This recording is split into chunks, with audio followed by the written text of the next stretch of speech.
അങ്ങനെ കാത്തിരുന്ന് ഇന്ന് നമ്മുടെ കുടുക്ക പൊട്ടിക്കാൻ പോവാണ് കേട്ടോ. കുറച്ച് ദിവസമായി വിചാരിക്കണോ ഇതൊന്ന് പൊട്ടിക്കണോ എന്ന്, പക്ഷേ എപ്പോഴും മറന്നു പോകും. ഇന്നിപ്പോൾ എന്താണല്ലോ ഞാൻ ഓർത്ത് വെച്ചത്, അമ്മയും പിടിച്ചിരുത്ത് നമ്മൾ പൊട്ടിക്കാൻ പോവാണ്. കുടുക്കയുടെ ആ ഒരു രൂപം കാണുമ്പോൾ തന്നെ അതിൻ്റെ അവസ്ഥ എത്രത്തോളം ദയനീയമാണെന്ന് നിങ്ങൾക്ക് ഊഹിച്ചെടുക്കാവുന്നതേ ഉള്ളൂ. ഒരുവിധം എല്ലാവരുടെയും കയ്യിലുള്ള കുടുക്കയുടെ അവസ്ഥ ഇതൊക്കെ തന്നെയായിരിക്കും അല്ലേ.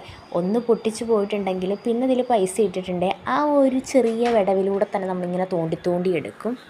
ഇത്തവണ അമ്മ എന്താണെങ്കിലും രണ്ടും കൽപ്പിച്ചായിരുന്നു കേട്ടോ. 4 മാസം ഒറ്റ പൈസ പോലും എടുക്കാതെ സമ്പാദിക്കുമെന്നതായിരുന്നു അമ്മയുടെ ഒരു വാഗ്ദാനം. അപ്പോൾ ആ വാഗ്ദാനം തെറ്റിപ്പോണ്ടല്ലോ എന്ന് കരുതി ഞാൻ നല്ല പോലെ ടേപ്പൊക്കെ ചുറ്റി സെക്യൂർ ആക്കിയിട്ടാണ് കുടുക്ക കൊടുത്തത്.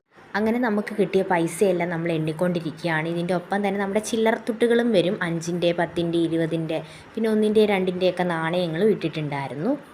മൊത്തം എണ്ണി വന്ന 2510 രൂപയുണ്ടായിരുന്നു. എന്തായാലും ഞാനും ഹാപ്പി, അമ്മയും ഹാപ്പി. ഇനിയിപ്പോൾ എനിക്ക് വേറൊരു പണി കൂടെ ഉണ്ട്. ഈ ഒരു കുടുക്ക അടുത്ത തവണത്തേക്ക് വേണ്ടിയിട്ട് റിപ്പയർ ആക്കണം.